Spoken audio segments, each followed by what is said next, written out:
নবনির্বাচিত সংসদ সদস্যদের বরণে সব ধরনের প্রস্তুতির স্বার্থে শেষ মুহূর্তে ব্যস্ত সময় পার করছে জাতীয় সংসদ সচিবালয় ও গণপূর্ত অধিদপ্তর। তাদের পরিচ্ছন্ন ও নিরাপদ আবাসন নিশ্চিতের পাশাপাশি কাজ চলছে শপথ গ্রহণেরও। নতুন এমপিদের পরিচয়পত্র প্রস্তুত, রেজিস্ট্রেশন বুথ স্থাপন সহ অন্যান্য কাজও চলছে পুরো দমে।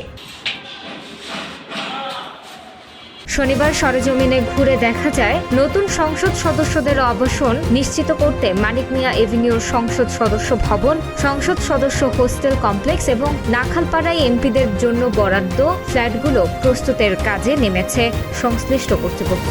সময়ের সঙ্গে পাল্লা দিয়ে চলছে সিভিল সংস্কার, কারিগরি মেরামত ও বিশেষ হাইজিন ড্রাইভ। ন্যাম ভবনের দেয়ালে পড়ছে নতুন রঙের কোট, কোথাও হাতুড়ির ঠুকঠাক শব্দ, কোথাও আবার পুরনো আসবাব ঘষে মেজে তকতকে করার ব্যবস্থা। মানিক মিয়া এভিনিউর 6টি সংসদ সদস্য ভবনে প্রস্তুত করা হচ্ছে 216টি ফ্ল্যাট। পাশাপাশি MP hostel, lounge, dining block এবং অস্থায়ী কার্যালয় হিসেবে ব্যবহৃত কক্ষগুলোর পরিচ্ছন্নতা, শোভাবর্ধন ও প্রয়োজনীয় মেরামতে অগ্রাধিকার দেওয়া হয়েছে। 2024 সালের 5 আগস্টের পর এসব বাসা আর ব্যবহার হয়নি, তাই জমে থাকা ধুলো, দাগ ও ক্ষতচিহ্ন দূর করতে চলছে ব্যাপক সংস্কার। বাহ্যিক সৌন্দর্যের পাশাপাশি জীবাণুমুক্ত পরিবেশ নিশ্চিত করতে প্রতিটি ইউনিটে চালানো হচ্ছে ডিপ ক্লিনিং। বাথরুমের কল, স্যানিটারি লাইন ও পানির সংযোগে অকেজো যন্ত্রাংশ সরিয়ে বসানো হচ্ছে নতুন ফিটিংস। বৈদ্যুতিক সংযোগ, আলোকসজ্জা, সুইচ, ফ্যান সহ সব ধরনের ইলেকট্রিক্যাল ফিটিংস পরীক্ষা করা হচ্ছে নিবিড়ভাবে।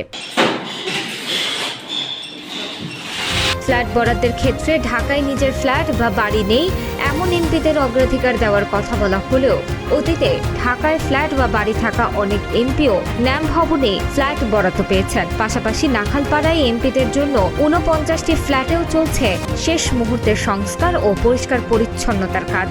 যে সংস্কারের কি অবস্থায় আছে বা হাইজিন, পরিষ্কার পরিচ্ছন্নতা তো কাজ চলমান আছে। কাজ চলমান আছে, প্রায়োরিটি বেসিসে জি কাজ চালিয়ে যাচ্ছে, ইনশাআল্লাহ হয়ে যাবে।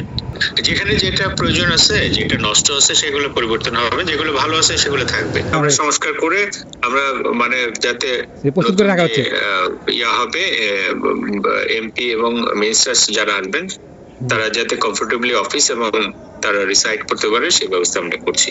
তবে রাজধানীর বেইলি রোড, মিন্টো রোড ও হেয়ার রোড এলাকায় মন্ত্রী, প্রতিমন্ত্রী ও উপমন্ত্রীদের জন্য বরাদ্দ সরকারি বাসভবনগুলোর সংস্কার ও প্রস্তুতিমূলক কাজ শুরু হয়নি এখনো।